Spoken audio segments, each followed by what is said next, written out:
Hello. Hello, my friends. This is Rémi, no friend.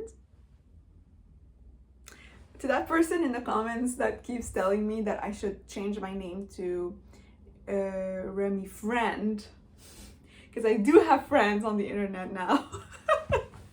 You are the sweetest. You are the sweetest.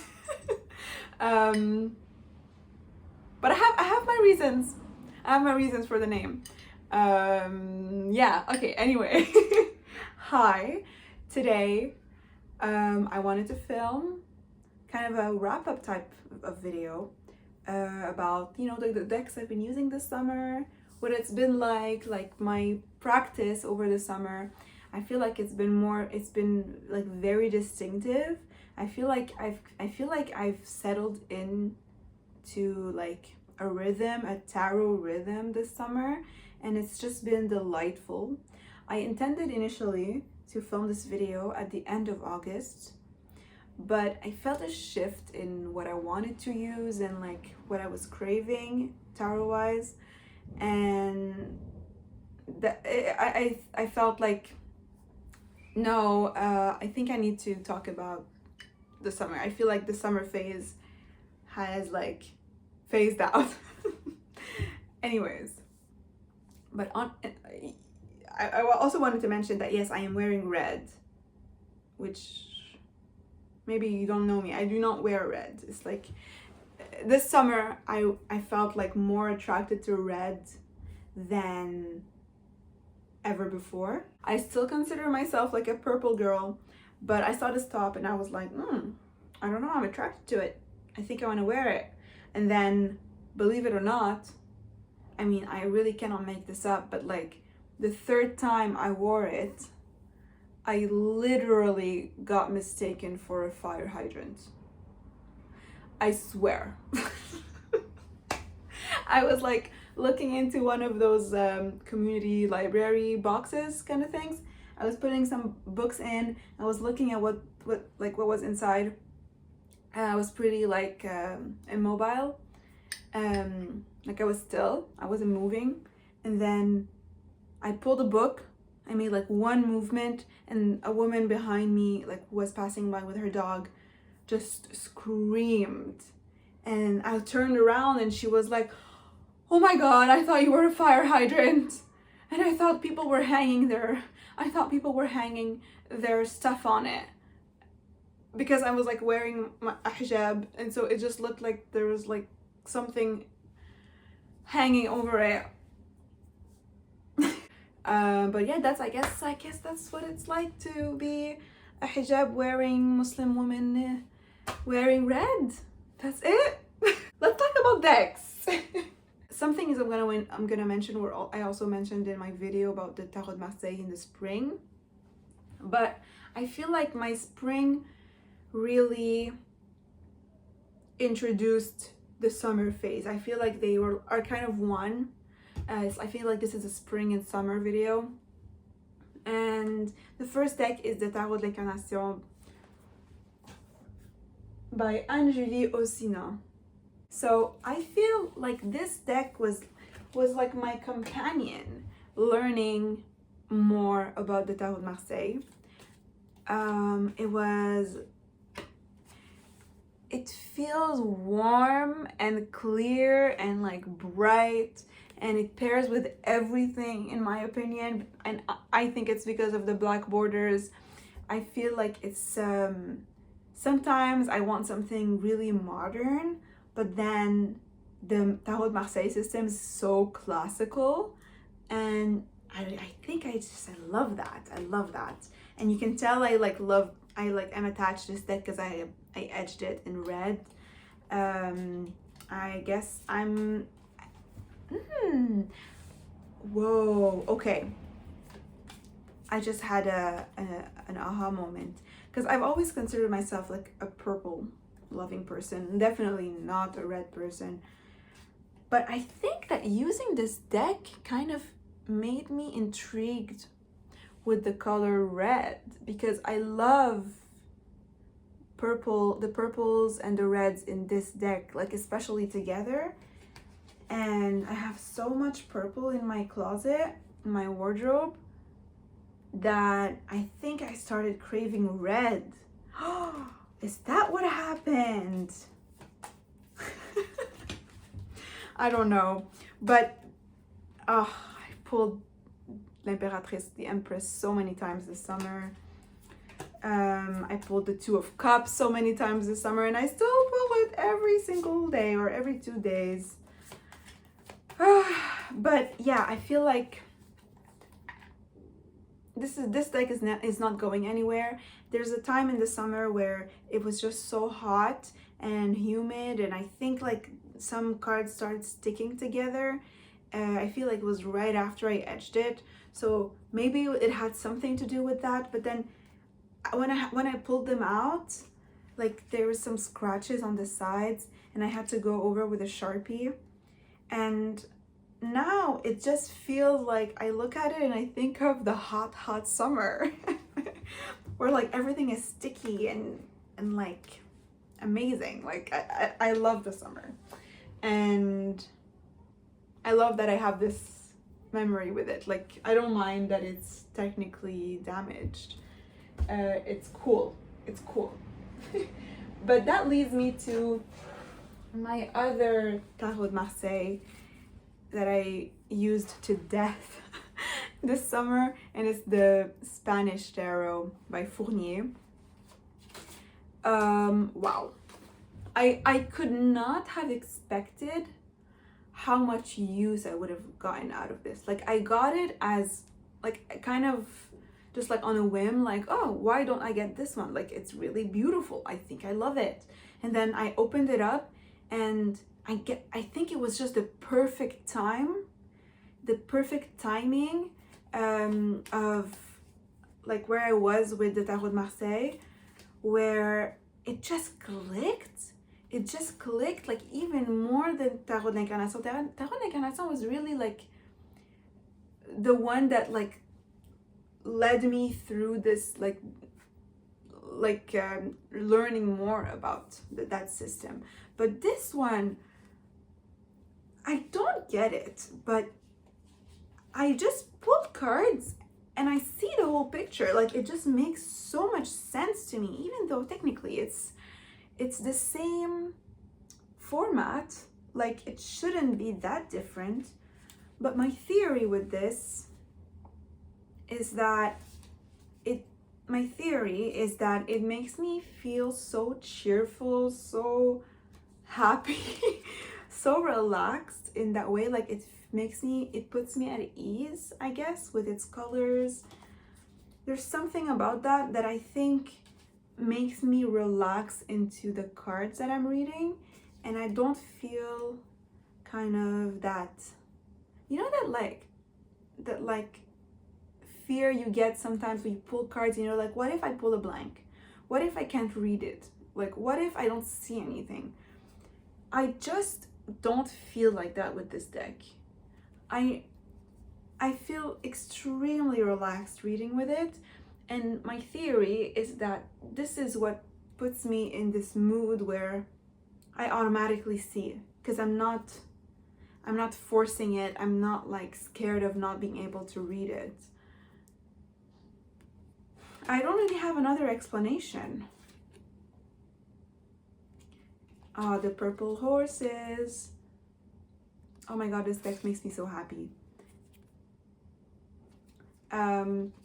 Now I'm going to, when I see this now, I think of this summer specifically, the amount of times I just sat outside, like in my backyard, and had coffee, pulled this deck,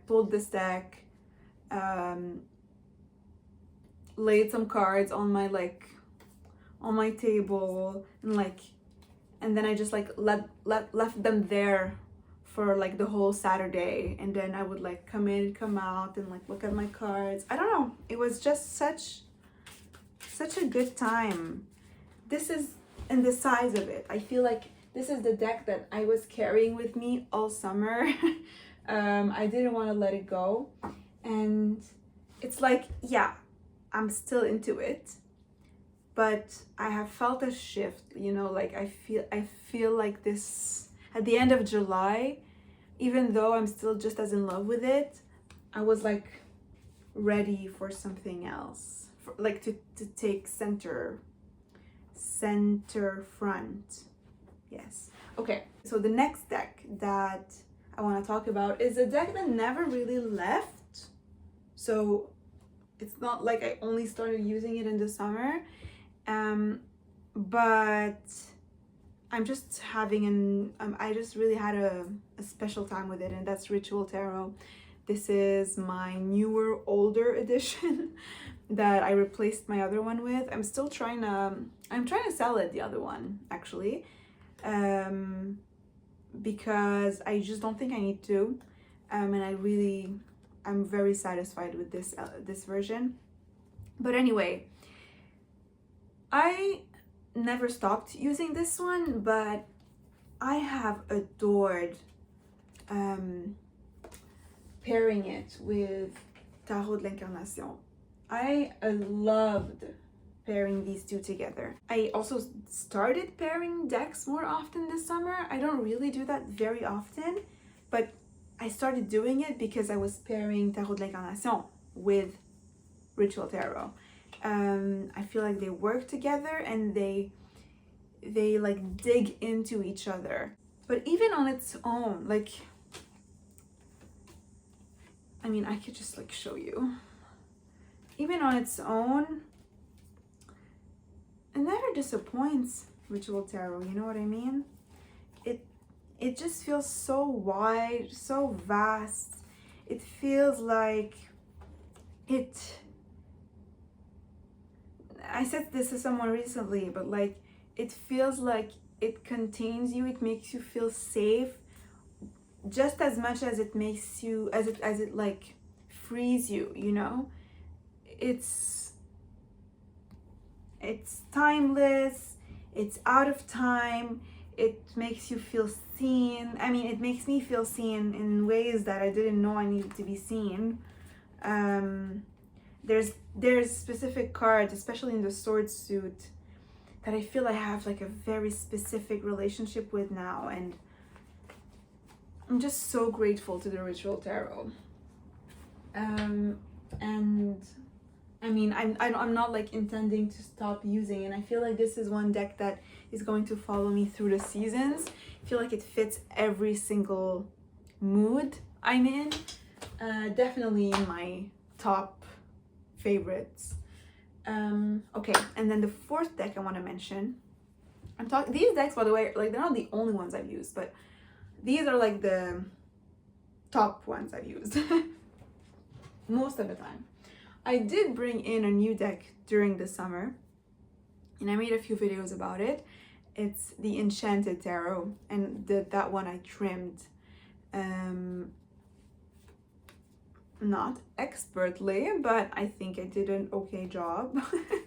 But I want to talk a little bit about like what brought this on, because I had seen this deck before, and gosh, I love it. But throughout the summer, I feel like something ignited in me, or something like opened up within me. Kind of a new craving for a type of human connection that I haven't craved for a long time. And I think I just had such a playful tarot practice this summer, where I was able to explore like more difficult topics that, you know, weren't easy to approach before, and it just felt like lighter. I mean, I just emotionally, like, my mental health has been so much better, and of course that helps, okay? But I feel like I've been in a place where I've been able to approach more difficult topics, and throughout the summer, and especially I'd say with Ritual Tarot, like, I feel like this has allowed me to kind of recognize that there's this like new breath I crave breathing.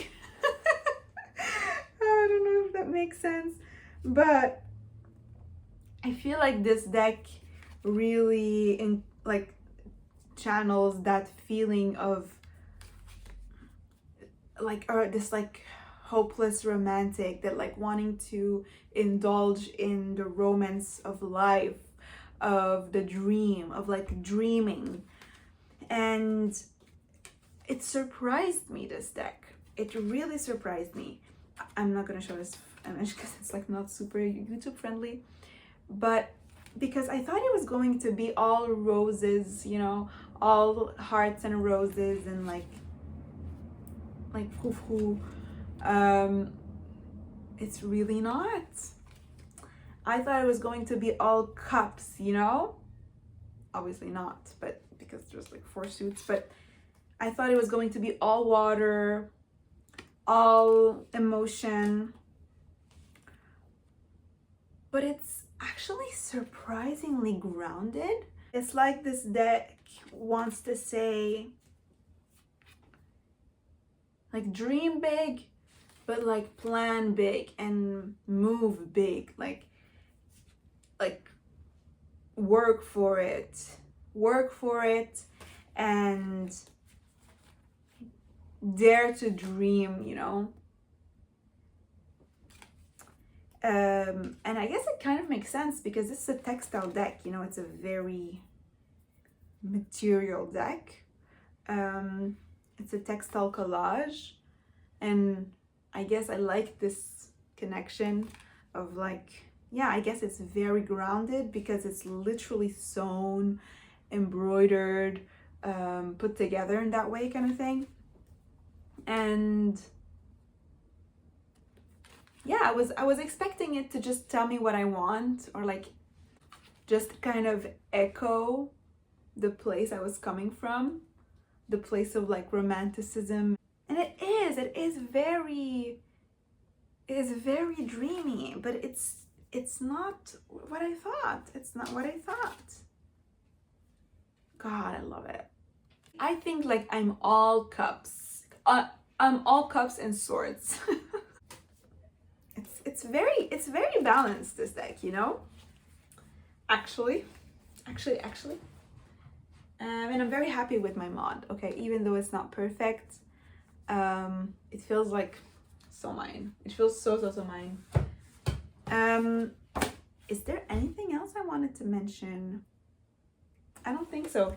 These are my decks this summer. These were like my favorite decks. When I think of this summer, I'm going to think of these 4. Okay, thank you so much for watching.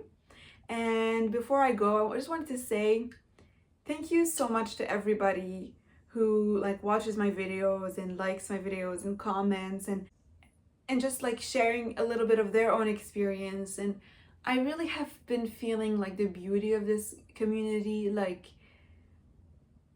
people are so generous with their time, with their thoughts, with their comments, with their engagement. And you know, this is a super small channel, and like I'm not like trying to make a big channel here. Like, I'm trying to connect with people who love the same thing that I do. And I've just been so grateful that people are, of how welcoming people are, even in like the most like simple ways. And yeah, I just want to say thank you so much. I love being here, and I love making videos. I love watching everyone's videos. I love commenting. I just love this little corner of the internet. Yeah, anyways, I'm gonna end it here. Thank you so much, and I'll see you in a couple weeks probably. Bye.